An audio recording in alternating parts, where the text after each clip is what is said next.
In the spring of 1918, four young women posed for a photograph.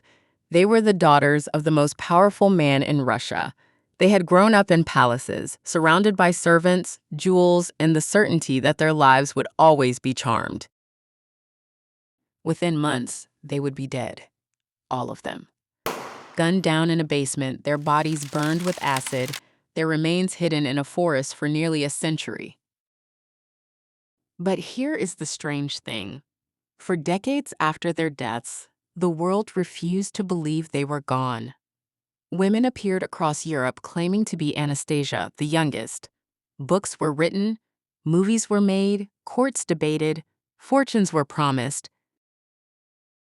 The question haunted the 20th century. Did one of them escape? This is the true story of the Romanov daughters.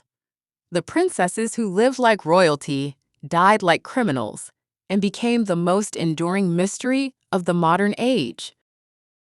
They were called OTMA, a nickname they invented from the first letters of their names: Olga, Tatiana, Maria, Anastasia. Four sisters born to Tsar Nicholas II and Tsarina Alexandra, the last imperial family of Russia. Olga, the eldest, was born in 1895. She was thoughtful, intelligent, and loved to read. Her tutors said she had a brilliant mind. Tatiana, born in 1897, was the elegant one. Poised, practical, and devoted to her mother, she was often called the governess by her siblings. Maria, born in 1899, was the beauty. Gentle, kind-hearted, and famously strong, she once lifted a grown man off the ground as a joke.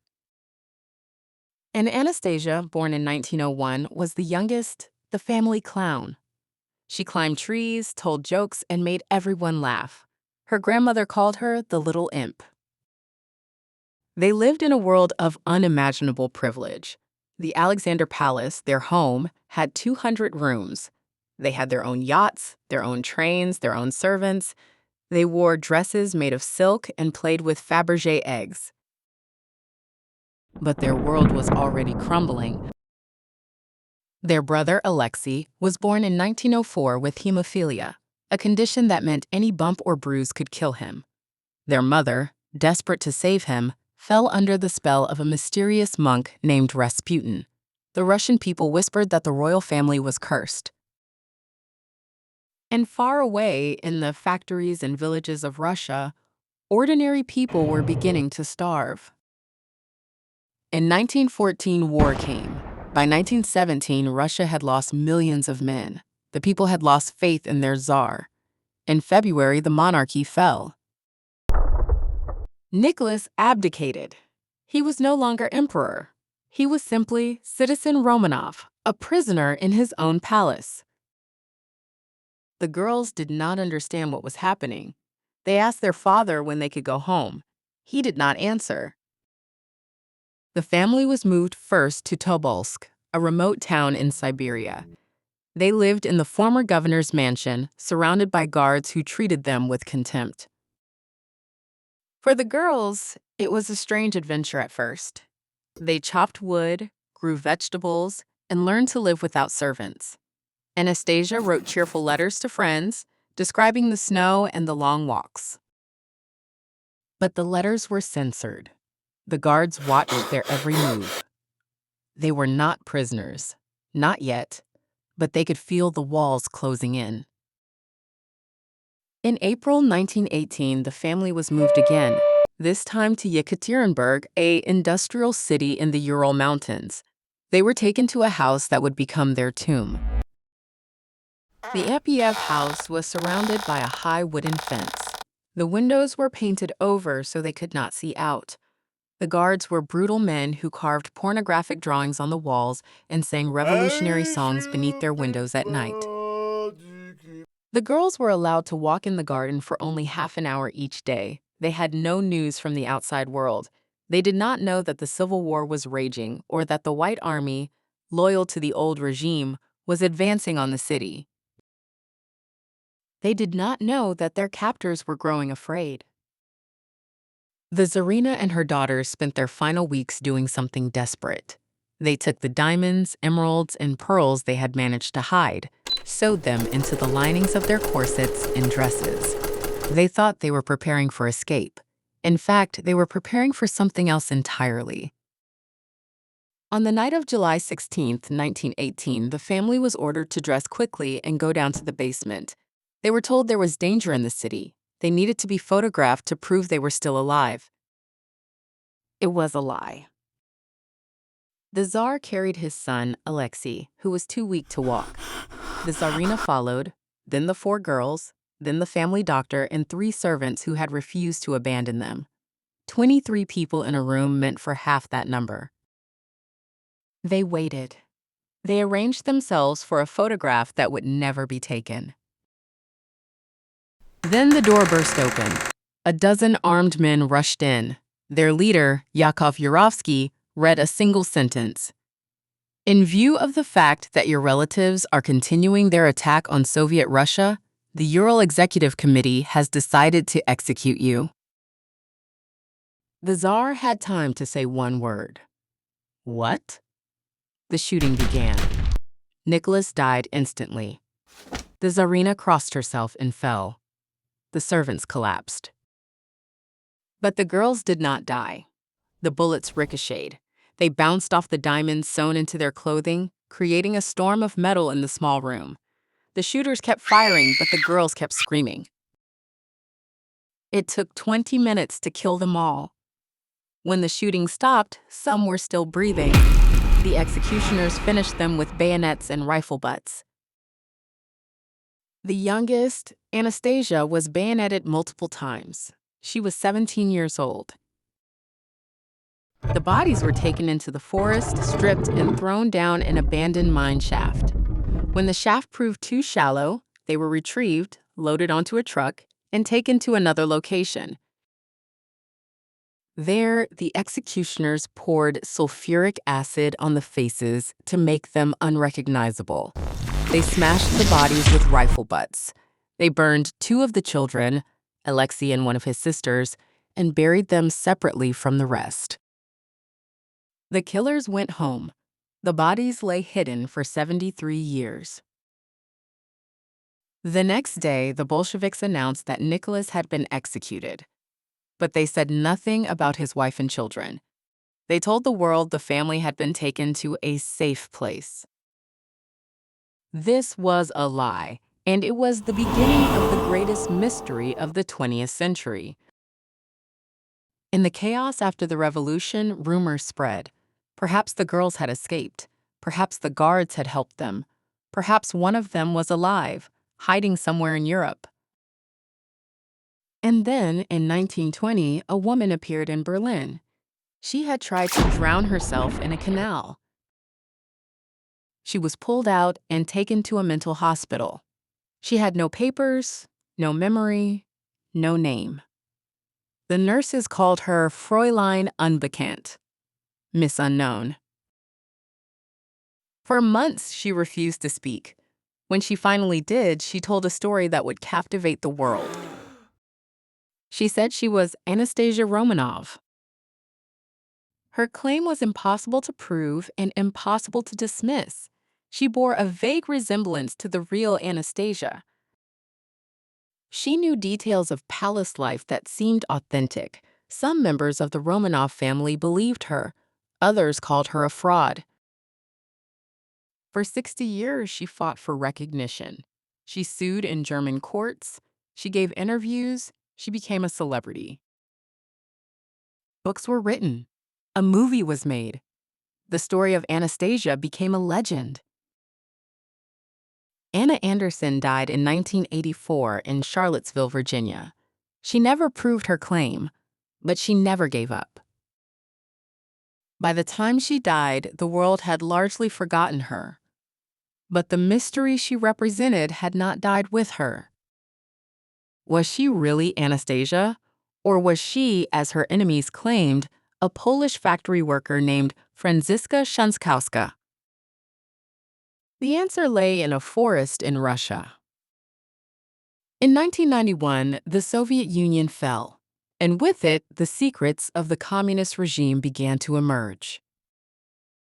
A geologist named Alexander Avdonin had known the location of the Romanov grave since 1979. He had kept silent, afraid of the KGB. Now he spoke. In July 1991, the grave was opened. 9 skeletons were found: the Tsar, the Tsarina, 3 daughters, and 4 servants. But 2 were missing: Alexei and one of his sisters. The scientists confirmed the identities using DNA. They compared the Tsar's DNA to living relatives. They compared the Tsarina's DNA to Prince Philip, the Duke of Edinburgh, who was her grandnephew. The matches were perfect. But the missing children fueled new rumors. Perhaps they had escaped after all. In 2007, an amateur archaeology group was searching the forests near Yekaterinburg. They found something unexpected: a small collection of bone fragments and teeth, hidden 70 meters from the main grave. The bones were burned and broken, damaged by acid, but they were enough. The fragments were tested by 3 independent laboratories in the United States and Austria. The results were unanimous. The bones belonged to a boy aged 12 to 15, Tsarevich Alexei, and a girl aged 15 to 19, either Anastasia or Maria. All 5 children were in the ground. All of them had died that night in 1918. None had escaped. They also tested Anna Anderson. A lock of her hair, preserved from a hospital stay, was analyzed. Her DNA did not match the Romanovs. It matched a great-nephew of Franziska Sząskowska, a Polish factory worker who had disappeared in 1920. Anna Anderson was not Anastasia. She was a troubled woman from a poor family who had somehow convinced herself, and much of the world, that she was a princess. The mystery was solved. The legend was dead. In 1998, 80 years after their deaths, the Tsar, Tsarina, and 3 of their daughters were buried in the Peter and Paul Cathedral in St. Petersburg, alongside the other Russian emperors. Alexei and Maria were not with them. The Russian Orthodox Church refused to accept the DNA evidence. The remains of the last 2 children sat in a state archive for years. Even with DNA, even with science, even with the testimony of the killers themselves, some still refused to believe. The church demanded more tests, politicians debated, the children stayed in boxes. In 2015, the remains were exhumed again. New DNA tests confirmed the old ones. In 2018, a century after the murders, the evidence was overwhelming. Today, the Ipatiev house no longer exists. It was demolished in 1977 on the orders of Boris Yeltsin, who later became Russia's first president. He did not want the site to become a pilgrimage for monarchists. On the spot where the family died, a magnificent cathedral now stands.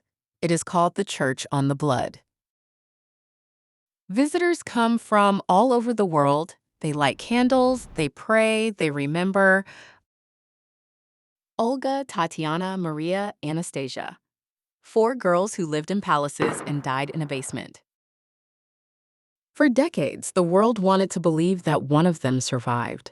It was a comforting thought that something of their innocence, their beauty, their grace had escaped the bullets and the acid. But the truth is harder. They died together, as they had lived together. And for nearly a century, they lay in unmarked graves, waiting for the world to find them. They are with us. They are in our hearts. They are not forgotten.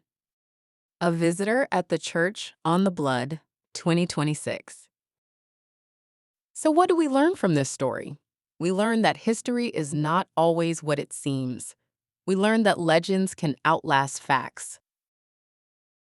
We learned that a woman named Franziska Sząskowska, a factory worker from Poland, became more famous than any princess, simply by telling a story people wanted to hear. We learn that the truth can hide in the ground for 70 years, waiting for science to catch up. And we learn that 4 young women killed before their time became symbols of something larger than themselves. Innocence destroyed by revolution, beauty swallowed by violence, a world that vanished in a hail of bullets. The last photograph of the 4 sisters was taken in 1917. They are standing together, arms linked, faces bright. They look like any young women on the edge of adulthood. They did not know that within a year they would be dead. They did not know that their names would become legends. They did not know that a woman in Berlin would spend 60 years pretending to be Anastasia. They only knew that they were together, and that, in the end, is all they had. Today, if you visit Yekaterinburg, you can stand on the spot where they died, you can light a candle for their souls, you can read their names in the marble. Olga, Tatiana, Maria, Anastasia. 4 sisters. 1 fate. 1 mystery that captivated the world for 100 years. Now, finally, the mystery is solved. The truth is known. The daughters of the last Tsar are home. This has been World Foretold. We tell the stories that history tried to bury. If you want to see more stories like this, subscribe to our channel, hit the notification bell, and share this video with someone who needs to know the truth about the Romanovs. Where are you watching from tonight? Let us know in the comments. Yekaterinburg, St. Petersburg, London, New York. The world is watching.